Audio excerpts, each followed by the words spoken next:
ರಾಜಧಾನಿ ಬೆಂಗಳೂರಿನಲ್ಲಿ ಕಾವೇರಿ ಕಿಚ್ಚು ಕರವೇ ನಾರಾಯಣಗೌಡ ಬಣದಿಂದ ಬೃಹತ್ ಪ್ರತಿಭಟನೆ. ರಾಜಧಾನಿ ಬೆಂಗಳೂರಿನಲ್ಲಿ ಕಾವೇರಿ ಕಿಚ್ಚು ಕರವೇ ನಾರಾಯಣಗೌಡ ಬಣದಿಂದ ಬೃಹತ್ ಪ್ರತಿಭಟನೆ. ಬೆಂಗಳೂರಿನ ಫ್ರೀಡಂ ಪಾರ್ಕ್ನಲ್ಲಿ ಕರವೇ ಪ್ರತಿಭಟನೆ. ಮಲ್ಲೇಶ್ವರಂನಲ್ಲಿ ಶಿವರಾಮೇಗೌಡ ಬಣದಿಂದಲೂ ಕೂಡ ಪ್ರತಿಭಟನೆ. ಪೊಲೀಸರು ಹಾಗೂ ಕಾರ್ಯಕರ್ತರ ನಡುವೆ ವಾಗ್ವಾದ. ಕರವೇ ಪ್ರತಿಭಟನಾಕಾರರನ್ನ ವಶಕ್ಕೆ ಪಡೆದಂತಹ ಪೊಲೀಸರು ಬಿಎಂಟಿಸಿ ಬಸ್ನಲ್ಲಿ ಪ್ರತಿಭಟನಾಕಾರರನ್ನ ಹೊತ್ತೊಯ್ದಂತಹ ಖಾಕಿ ಯಾವುದೇ ಕಾರಣಕ್ಕೂ ಕೂಡ ನೀರು ಬಿಡೋದಿಲ್ಲ ಅಂತ ಹೇಳಿ ಘೋಷಣೆ. ಆಬ್ವಿಯಸ್ಲಿ ನೀರು ಬಿಡಕ್ಕಾಗಲ್ಲ ರೀ ತಮಿಳುನಾಡಿಗೆ. ಅದರಲ್ಲೂ ಕೂಡ ಕರ್ನಾಟಕದ ರೈತರು ಮಾತನಾಡ್ತಾ ಇದ್ದಾರೆ, ಇಲ್ಲ ಸಾಧ್ಯವೇ ಇಲ್ಲ ನೀರು ಬಿಡುವುದಕ್ಕೆ ಅಂತ ಹೇಳಿ. ಅದರ ಜೊತೆಗೆ ಕರವೇ ನಾರಾಯಣಗೌಡರು ಕೂಡ ಬೃಹತ್ ಹೋರಾಟಕ್ಕೆ ವೇದಿಕೆಯನ್ನು ಸಜ್ಜುಗೊಳಿಸಿದ್ದಾರೆ. ಪೊಲೀಸರು ಕಾರ್ಯಕರ್ತರ ನಡುವೆ ವಾಗ್ವಾದಗಳು ಕೂಡ ನಡೆಯಿತು. ಕರ್ನಾಟಕ ರೈತರನ್ನ ಉಳಿಸಬೇಕು ಫಸ್ಟು ಅಂತ ಹೇಳಿ ಒಂದು ಸ್ಲೋಗಾನ್ ಅನ್ನ ರೆಡಿ ಮಾಡ್ಕೊಂಡಿದ್ದಾರೆ. ಇದು ಹೋರಾಟ ದೊಡ್ಡದಾಗಿ ಹೊರಟಿದೆ. ಇದು ಒಂದು 9 ವರ್ಷ 10 ವರ್ಷದ ಹಿಂದೆ ನಡೆದಿತ್ತಲ್ಲ, ಅದೇ ರೀತಿ ಆಗ್ಲಿಕ್ಕೆ ಹೊರಟಿದೆ. ಏನು ಬಿಸಿ ಏರುತ್ತೆ ಇದು ಸುಮ್ಮನೆ ಇರೋದಲ್ಲ. ವೈ ಅಂತಂದ್ರೆ ಆ ಕಬ್ಬಿನ ಒಂದು ಇದು ಹೇಳ್ತಾರಲ್ಲ, ಅದು ಕಬ್ಬಿನ ಗದ್ದೆ ಅದು ಒಣಕೊಂಡು ಕೂತಿದೆ. ಇದು ಡಿ.ಕೆ. ಶಿವಕುಮಾರ್ ಅವ್ರು ಹೇಳ್ತಾರೆ, ಅಂದ್ರೆ ನಮ್ಮ ಹತ್ರ ಎಷ್ಟು ನೀರು ಕಡಿಮೆ ಇದೆ ಅನ್ನೋದನ್ನ ಹೇಳ್ತೀನಿ ಕೇಳಿ. ಡಿ.ಕೆ. ಶಿವಕುಮಾರ್ ಅವರು ಹೇಳ್ತಾರೆ, ನೀವು ಕುಡಿಲಿಕ್ಕೆ ಮತ್ತು ನಿತ್ಯೋಪಯೋಗಕ್ಕೆ ಮಾತ್ರ ನೀರನ್ನ ಬಳಕೆ ಮಾಡಿ, ಕಾವೇರಿ ನೀರನ್ನ ಕೃಷಿ ಉಪಯೋಗಕ್ಕೆಲ್ಲ ಸದ್ಯಕ್ಕೆ ಬೇಡಪ್ಪ ಅಂತ ಹೇಳಿರ್ತಾರೆ ಅವರು. ಹಿಂಗೆ ಹೇಳಿದಾಗ ನಮ್ಮ ಡಿ.ಕೆ. ಶಿವಕುಮಾರ್ ಅವ್ರ ಮಾತು ಕೇಳಿದೀವಿ ನಾವು. ಕರ್ನಾಟಕಕ್ಕೆ ತಮಿಳ್ನಾಡಿಗೆ ಯಾಕೆ ಬಿಡ್ಬೇಕು ನಾವು ನೀರನ್ನ ಅಂತ ಹೇಳಿ ಅವ್ರು ಕೇಳ್ತಿದ್ದಾರೆ ರೈತರು. ಡಿ.ಕೆ. ಶಿವಕುಮಾರ್ ಅವ್ರ ಮಾತಿಗೆ ನಾವು ಬೆಲೆ ಕೊಟ್ಟಿದ್ದೇವೆ. ನಮಗೂ ಗೊತ್ತಾಗ್ತಿದೆ ಮಳೆ ಇಲ್ಲ ಅಂತ ಹೇಳಿ.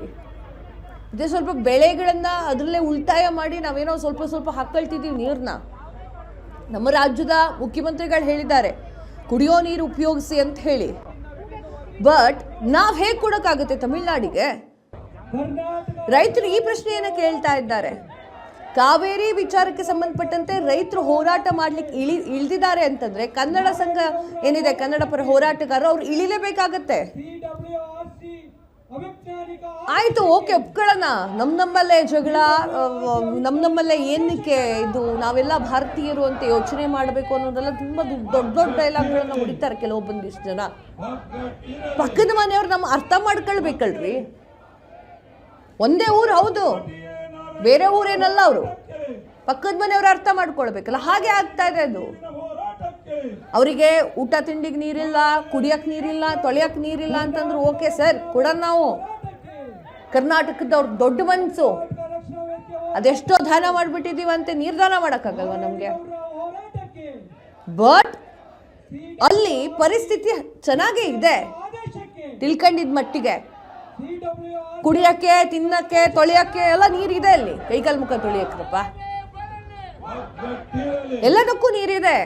ಬಟ್ ಕರ್ನಾಟಕದಲ್ಲಿ ಸರಿಯಾಗಿ ರೈತರು ಹೊಲಕ್ಕೆ ಹಾಕ್ಲಿಕ್ಕೆ ನೀರಿಲ್ಲ ಅಂತ ಅವ್ರು ಕೇಳ್ತಾ ಇದ್ದಾರೆ. ತಪ್ಪೇನಿದೆ ಇದರಲ್ಲಿ?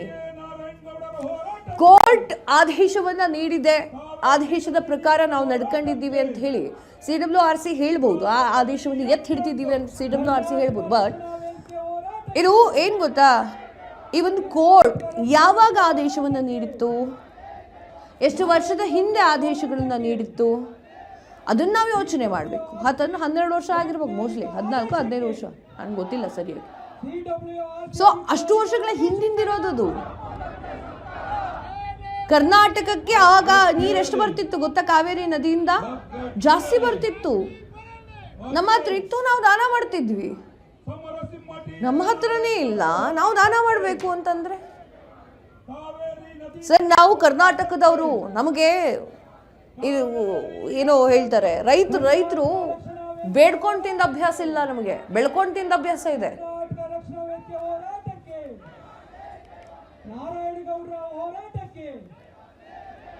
CWRC ಅವೈಜ್ಞಾನಿಕ ಆದೇಶಕ್ಕೆ CWRC ಅವೈಜ್ಞಾನಿಕ